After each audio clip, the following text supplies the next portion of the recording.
আসসালামু আলাইকুম। বাঙালি রান্নাবান্নার আরও একটি নতুন পর্বে আপনাদের সবাইকে স্বাগত। আজকের পর্বে তৈরি করে দেখাবো নারিকেল বাটা দিয়ে ইলিশ মাছের ভিন্নধর্মী একটা রেসিপি। আশা করছি আজকের রেসিপিটা আপনারা সকলেই উপভোগ করবেন। আজকের রান্নার প্রধান উপকরণ হচ্ছে নারিকেল, আর ফ্রেশ নারিকেল ব্যবহার করে যদি রান্নাটা করেন তাহলে খেতে কিন্তু দারুণ মজার হয়ে থাকে। আর আজকের রান্নার জন্য আমাদের প্রয়োজন পড়বে আধা কাপ নারিকেল কোড়া।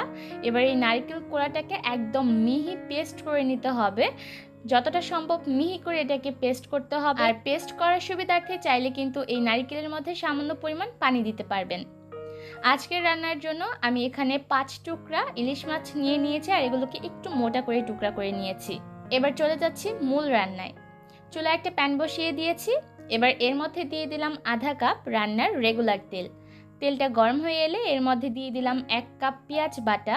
আর এই রান্নাটায় চেষ্টা করবেন পেঁয়াজ বাটাটা ব্যবহার করতে, এতে করে গ্রেভিটা অনেকটা স্মুথ হয়। এবার পেঁয়াজগুলোকে ততক্ষণ পর্যন্ত ভাজবো যতক্ষণ না পর্যন্ত এর থেকে কাঁচা গন্ধটা চলে যায় আর এটা খুব ভালোভাবে কষে যায়। পেঁয়াজটা যখন খুব ভালোভাবে কষে যাবে তখন চুলার আঁচটাকে একদম লো করে দিব। আর এর মধ্যে দিয়ে দিলাম আধা চা চামচ হলুদের গুঁড়া, আধা টেবিল চামচ লাল মরিচের গুঁড়া, আধা চা চামচ আদা রসুন বাটা, স্বাদ অনুযায়ী লবণ, 4-5টা আস্ত কাঁচামরিচ। এবার মশলাগুলোকে খুব ভালোভাবে পেঁয়াজের সাথে কষিয়ে নিতে হবে। কষানোর সুবিধার্থে আমি এর মধ্যে সামান্য পরিমাণ পানি দিয়ে দিব। যত ভালোভাবে কষিয়ে নেবেন রান্নাটা খেতে কিন্তু ততটাই ভালো লাগবে। এই পর্যায়ে আমি চুলার আঁচ মিডিয়াম হিটে রেখেছি, আর মিডিয়াম হিটে রেখে মশলাটাকে খুব ভালোভাবে কষিয়ে নেব। এর মধ্যে কিন্তু মশলাটা খুব ভালোভাবে কষে গেছে আর এর উপর তেল ভেসে উঠেছে।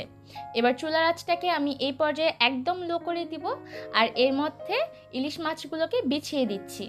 এবার এই মশলার মধ্যেই মাছগুলোকে 2 থেকে 3 মিনিটের মতো কষিয়ে নিব। 1 মিনিট হয়ে গেলে আমি মাছগুলোকে উল্টে দিচ্ছি।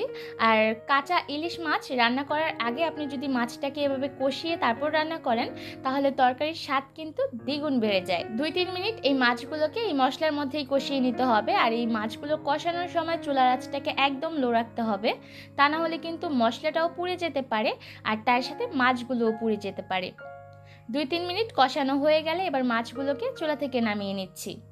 আর একটু সাবধানে এই কাজটা করতে হবে যাতে করে মাছগুলো ভেঙে না যায়, কারণ ইলিশ মাছ কিন্তু অনেকটা নরম থাকে, যার কারণে ভেঙে যেতে পারে। মাছগুলোকে মশলা থেকে নামিয়ে নিয়ে এবার এর মধ্যে আমি নারকেল বাটা দিয়ে দিলাম।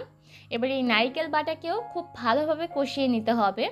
যেহেতু নারকেল বাটায় আমি পর্যাপ্ত পরিমাণ পানি ব্যবহার করেছিলাম, তাই এক্সট্রাভাবে এখানে আর পানি দেওয়ার প্রয়োজন নেই। চুলার আঁচ মিডিয়াম হিটে রেখেই এই মশলাগুলোকে খুব ভালোভাবে কষিয়ে নিতে হবে।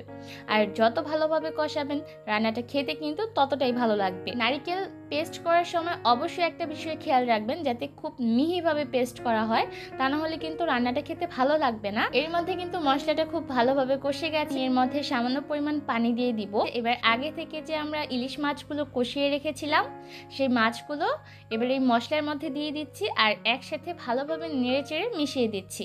দিয়ে দিলাম 2-3টা আস্ত কাঁচামরিচ, এতে করে রান্নায় একটা সুন্দর ফ্লেভার ছড়াবে।